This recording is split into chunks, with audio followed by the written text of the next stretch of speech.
ভারত বাংলাদেশকে আক্রমণ করবে আর সে ট্রাম্পের সঙ্গে হাত মিলাতে যাবে না, কোন গাধার বাচ্চা বিশ্বাস করে বলেন তো? এই গাধাগুলা কারা? এরা কে মিলিটারি শিখাইছে? কে তারে নিরাপত্তা শিখাইছে? সে কইতে নিরাপত্তা শিখছে যে ভারত বাংলাদেশের উপরে আক্রমণ করবে, ভারত বাংলাদেশের সীমান্তে সমস্যা সৃষ্টি করবে, আর সেই ভারত মার্কিন যুক্তরাষ্ট্রের সঙ্গে চীনের সঙ্গে একসঙ্গে মিলার চিন্তা করবে না। যে মালয়েশিয়াতে চীনের সঙ্গে ট্রাম্পের দেখা হবে, যে মালয়েশিয়া কনফারেন্সে, এশিয়ান কনফারেন্সে জিনপিং এর সঙ্গে ট্রাম্পের দেখা হবে, সেখানে মোদি গেল না। আর আপনারা ভাবতেছেন যে বাংলাদেশের উপরে মোদি সাহেব ভারতীয় বাহিনী আক্রমণ করবে, এরকম যুদ্ধ ভাব করবে। এই সমস্ত গাধাদের নিয়ে জিও পলিটিক্স বুঝাইতে চান আমাদেরকে, তাহলে আমরা দুঃখ ছাড়া তো কিছু করার নাই। আমরা তো এত জ্ঞানী বুদ্ধিও নাই। তবে ওই গাধাগুলো যে গাধা, এইটা শুধু বলতে পারি। কাজেই দেখেন, আজকে পাশাপাশি একটা জিনিস দেখেন, অলরেডি মায়ানমার আর্মি আরাকান আর্মির কাছ থেকে তারা জায়গা উদ্ধার করার কাজ শুরু করে দিয়েছে। ইতিমধ্যে অনেকগুলো জায়গার উদ্ধার শুরু হয়ে গেছে। হয়তো আগামী কিছুদিনের মধ্যে আমরা দেখতে পারবো যে আরাকান আবার মায়ানমারের অধীনস্থ হয়ে গেছে, মায়ানমারের নিয়ন্ত্রণে চলে গেছে। এখানে তো একটা খেলা আছে। এখানে তো চায়না পুরা অল আউট সাপোর্ট দিচ্ছে মায়ানমারকে, এবং তারা বিমান বাহিনী দিয়ে, ট্যাঙ্ক দিয়ে সাহায্য করতেছে আরাকান আর্মিকে ওখান থেকে বিতাড়িত করতে। আর আরাকান আর্মির পিছনে কাজ করতেছে, দূরে থেকে কাজ করতেছে ভারত, সরাসরি কাজ করতেছে মার্কিন যুক্তরাষ্ট্র। আর সেখানে মার্কিন যুক্তরাষ্ট্রের স্ট্র্যাটেজি হলো বাংলাদেশকে এটার মধ্যে ইনভলভ করানো, বাংলাদেশকে এর সঙ্গে নিয়ে আসা। এবং বাংলাদেশকে নিয়ে আসার জন্য ভারতের যে কি চাপ বা আমেরিকান যুক্তরাষ্ট্র কি চাপ দিবে, এটা তো সিনেটের সামনে মার্কিন রাষ্ট্রদূতের ইন্টারভিউতে বা ওই পরীক্ষাতে বোঝা গেছে। সে তো প্রথম পরীক্ষাতে প্রশ্ন উত্তর দিয়ে আসছে, আমি বাংলাদেশটাকে চীনের থেকে সরায় নিয়ে আসবো। এই ব্রত নিয়ে আসতেছে মার্কিন যুক্তরাষ্ট্র। অর্থাৎ চীনদের সঙ্গে যেন বাংলাদেশের সম্পর্ক ভালো না থাকে। তাহলে আক্রমণটা কোন দিকে আসবে? আরাকান আর্মি যখন বিতাড়িত হয়ে যাবে, মায়ানমার যখন পূর্ণ নিয়ন্ত্রণ নিয়ে নিতে পারবে আরাকানের উপরে, আবার রোহিঙ্গাদের উপরে, আবার রাখাইন রাজ্যে, আবার তখন সীমান্তটা কার সঙ্গে হবে? আবার তো মায়ানমারের সঙ্গে আমার সীমান্ত হবে। ভারত আমাকে আক্রমণ করবে আর সেই জন্য পাকিস্তানি জেনারেল আমি নিয়ে আসবো, এটা তো আপনি বাধ্য করতেছেন। এগুলা মানুষকে ধোঁকা দেওয়ার চেষ্টা করতেছেন, বোঝানোর চেষ্টা করছেন। পাকিস্তান যেখানে আজ পর্যন্ত আমাদের এই সম্পদের বন্টন দেয় নাই, যা লুটে নিয়ে গেছে তার হিসাব দেয় নাই, এখন পর্যন্ত বিহারিদেরকে পাকিস্তানে নিয়ে যাওয়া হয় নাই। এখনো বিহারিরা আমাদের দেশে এখানে এসে তারা কিভাবে আছে দেখতে পাচ্ছেন, নিয়ে যায় নেই। সেই পাকিস্তানি জেনারেলের সঙ্গে ডক্টর ইউনূস সাহেব, আপনি কেন, কি শান্তিতে আপনি নোবেল পেয়েছেন? শান্তির নোবেল পাওয়া ব্যক্তি পাকিস্তানি জেনারেলের সঙ্গে আপনি কি করে দেখা করেন? পাকিস্তানের জেনারেল কি করে আপনার সঙ্গে দেখা করতে আসে? এর দায় দায়িত্ব কি আপনার উপরে বর্তাবে না স্যার? এটা কি এতই সহজ হয়ে যাবে? আপনি কোন স্বর্গে বাস করছেন জানি না। আপনি কি খুশি হবেন দেশটা গৃহযুদ্ধ লাগলে? আপনি কি খুশি হবেন দেশে সংঘাত সৃষ্টি হলে? আপনি কি খুশি হবেন দেশে মানুষের হানাহানি কাটাকাটি লাগলে? তাতে কি আপনি নোবেল পাওয়াটা, শান্তিতে নোবেল পাওয়াটা কি আরো বেশি জাস্টিফাইড হবে? জনগণের সামনে, সারা বিশ্বের কাছে আরো বেশি প্রতীয়মান হবে যে আপনি আসলে ঠিকই নোবেল পাওয়ার যোগ্য, না হলে সংঘাত লাগাইলেন কেমনে? কারণ শান্তি তো লাগাইলে, গন্ডগোল লাগাইলেই পরে শান্তি হবে, শান্তি তো আগে আসবে না। শান্তি আগে থাকলে তো আর নোবেল পাবেন না। গন্ডগোল আগে লাগাইতে হবে, সংঘাত আগে সৃষ্টি করতে হবে, তারপরে সংঘাত বন্ধ করার জন্য যিনি কাজ করবেন তিনি নোবেল পাবেন। তাহলে আপনি তো যোগ্য ব্যক্তি। স্যার, আমরা বলছিলাম আপনার বিরুদ্ধে বলবো না, কথা বলবো না, আমরা কমিটেড। আমাদের নেতা বলেছে আপনাকে পূর্ণ সহযোগিতা করবো। আমরা পূর্ণ সহযোগিতা করবো স্যার, আপনাকে শেষ পর্যন্ত সহযোগিতা করব। আপনার সম্বন্ধে আমরা কোনো কটু কথা বলতে চাই না স্যার। পরিবেশ পরিস্থিতির কারণে বলে ফেলি, বাস্তবতার কারণে বলে ফেলি এগুলা, কারণ ছবিগুলো জাতির সামনে আপনার জন্য কলঙ্ক বয়ে আনে। পাকিস্তানি জেনারেল ছবি আপনার পাশে বসাইয়া আপনার জাতিকে একটা থ্রেটের মধ্যে ফেলে দিয়েছেন, একটা চ্যালেঞ্জের মধ্যে ফেলে দিয়েছেন। তাতে পাকিস্তানি জেনারেল খুশি হলো কি আমি জানি না, কিন্তু পাকিস্তানের সিন্ধিরা খুশি হবে না, পাকিস্তানের পাখতুনরা খুশি হবে না, আফগানরা খুশি হবে না। আফগানরা পাকিস্তানের বিপক্ষে গিয়ে এখন ভারতের সঙ্গে বন্ধুত্ব করতেছে। যে আফগানিস্তান পাকিস্তানের উপর নির্ভরশীল ছিল, আজকে সে আফগানরা ভারতের সঙ্গে বন্ধুত্ব করছে।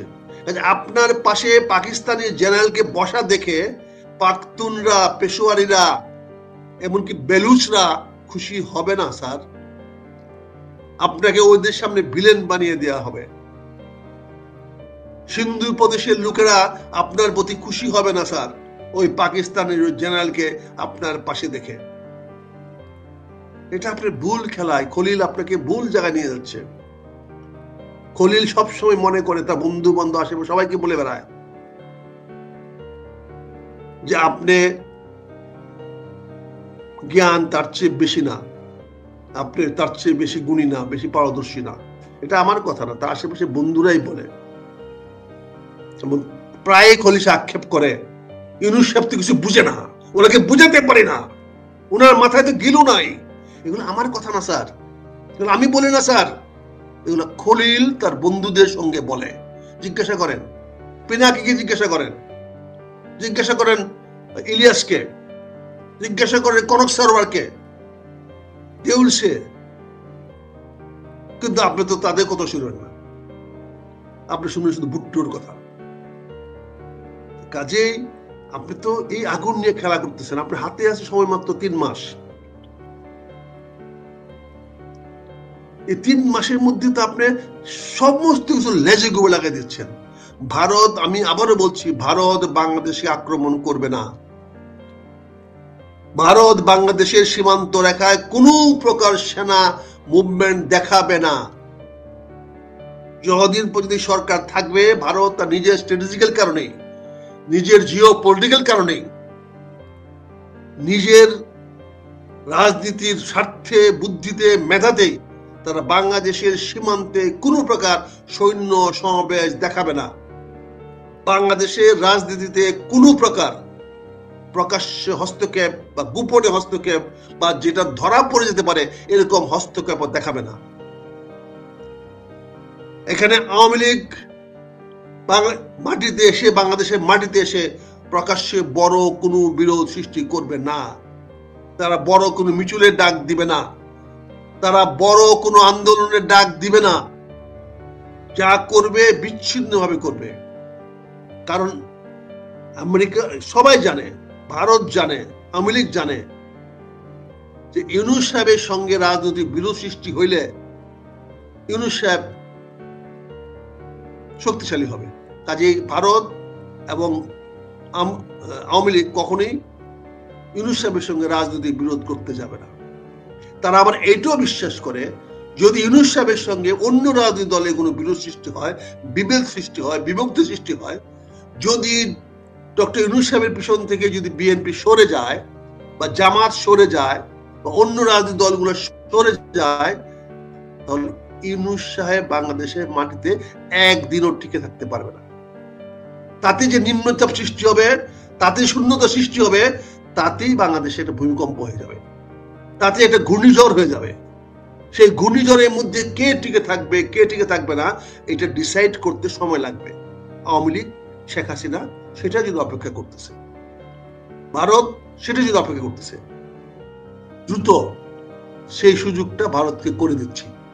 অতি দ্রুত আমরা আওয়ামী লীগকে সেই সুযোগটা করে দিচ্ছি। প্রতিটা কথায় দেখেন, আজকে তো এই মুহূর্তে আমাদের উপদেষ্টাদের বিরুদ্ধে কথা বলার কথা ছিল না, সবারই কথা বলা উচিত ছিল। উপদেষ্টারা ভালো কাজ করেছেন বলে দেশটা নির্বাচনের দিকে যাচ্ছে। সবারই আস্থা দেখানো উচিত ছিল উপদেষ্টাদের মন্ডলীর উপরে যে এনারা একটি সুষ্ঠু সুন্দর নির্বাচন দিতে পারবেন। এখন যদি নাহিদ ইসলামের মতো লোক, সজীবের মতো লোক যদি বাংলাদেশের রাজনীতিতে হস্তক্ষেপ করতে পারে, নির্বাচনে হস্তক্ষেপ করতে পারে, তাহলে বুড়া রাজনীতিবিদ গুলার আত্মহত্যা করা উচিত। আসিফ সজীবের মতো বুদ্ধিমান ছেলে যদি, মেধাবী ছেলে যদি এখনই বাংলাদেশের রাজনীতিতে হস্তক্ষেপ করতে পারে, রাজনীতি চালাইতে পারে, বাংলাদেশের নির্বাচনকে বানচাল করতে পারে, তাহলে ওই আসিফ মাহমুদের পাশ হয়ে এই বুড়া রাজনীতিবিদদের রাজনীতি করা উচিত, না রাজনীতি থেকে চলে যাওয়া উচিত। আসিফ মাহমুদের বক্তব্যকে যদি জাতীয় বক্তব্য ধরে নেয় কেউ, এর মতো গাধা রাজনীতিবিদ আর কেউ নাই। আসিফ মাহমুদ তার অ্যাটেনশন ড্র করার জন্য, তার গুরুত্ব দেখানোর জন্য সে এমন অনেক কথা বলবে যে কথাগুলো কোনো অর্থ হয় না, কোনো মানে হয় না, যে কথাগুলোর কোনো রকম ফলদায়ক কিছু হওয়ার সুযোগ নাই, কিন্তু সে বলবেই। আপনি যখন তাহের সাহেব মতো লোক বলে তার ৬০ লক্ষ কর্মী, সশস্ত্র কর্মী তৈরি হচ্ছে, তখন সরকারের টনক নড়ে না? মাহফুজ যে কথাটা বলেছে যে রাজনীতিবিদরা নিজেদের মধ্যে বিভেদ সৃষ্টি করার চেষ্টা করছে, তাহের সাহেব যখন চ্যালেঞ্জ করলো যে তার ৬০ লক্ষ সশস্ত্র লোক তৈরি হচ্ছে, এটা কি বাংলাদেশের সংঘাতের সৃষ্টি করে নাই? এতে কি আমেরিকানরা সাবধান হয়ে যায় নাই? এতে কি জামাতের ১২টা বাজায় দিল না? আমেরিকার হাতে যখন দেখলো জামাত যখন ৬০ লক্ষ সশস্ত্র লোক তৈরি করছে, তখন আমেরিকা আর জামাতকে কোনো সহায়তা করবে? এই সহজ অঙ্কটা জামাতের বন্ধুরা বুঝেন না। কি ক্ষতিটা আপনাদের করলো, কি সর্বনাশটা আপনাদের করলো? উনি ৬০ লক্ষ সশস্ত্র বাহিনীর কথা বললো। আজকে যখন আজমি গোলাম আজমের ছেলে সেনা প্রধানের কথা বলে, সেনা প্রধান নাকি তাকে করজোরে তার কাছে ক্ষমা চেয়েছে, এই কথা বলে সেনা কমান্ডকে সে যখন হেয় করতে চায়, তার উদ্দেশ্য কি জানেন না? আপনি আসমিকে গ্রেফতার করার পিছনে বর্তমান সেনা প্রধানের কোনো দায় দায়িত্ব ছিল না। তারপরে সে তাকে মুক্ত করেছে, সে তাকে বাঁচিয়ে নিয়ে আসছে, তার জন্য তার প্রতি কৃতজ্ঞ থাকা উচিত। কিন্তু সে আজমি কি বললো কালকে ইন্টারভিউতে? কিভাবে সেনাবাহিনীকে শেখ করলো? যার পিতার বিরুদ্ধে মামলা হচ্ছে, ইন্টারন্যাশনাল ট্রাইব্যুনালে মামলা হচ্ছে, সেই সন্তান, পিতার সন্তান কি করে সেনাবাহিনী চাকরি করতে পারে? এটা তো অযোগ্যতা হয়ে গেছে। যার পিতার বিরুদ্ধে প্রকাশ্যে ইন্টারন্যাশনাল আন্তর্জাতিক অপরাধ দমন আইনে মামলা হচ্ছে, তৎপুত্র কি করে সামরিক ভাবে চাকরি করতে পারে? সে যত ভালো অফিসার হোক, তার প্রতি আমার কোনো বিদ্বেষ নাই, বিরোধ নাই, তার পুরা ফ্যামিলির সঙ্গে আমার সম্পর্ক, বিরোধ নাই, কিন্তু তৎপুত্র কি করে সেনাবাহিনী চাকরি করতে পারবে?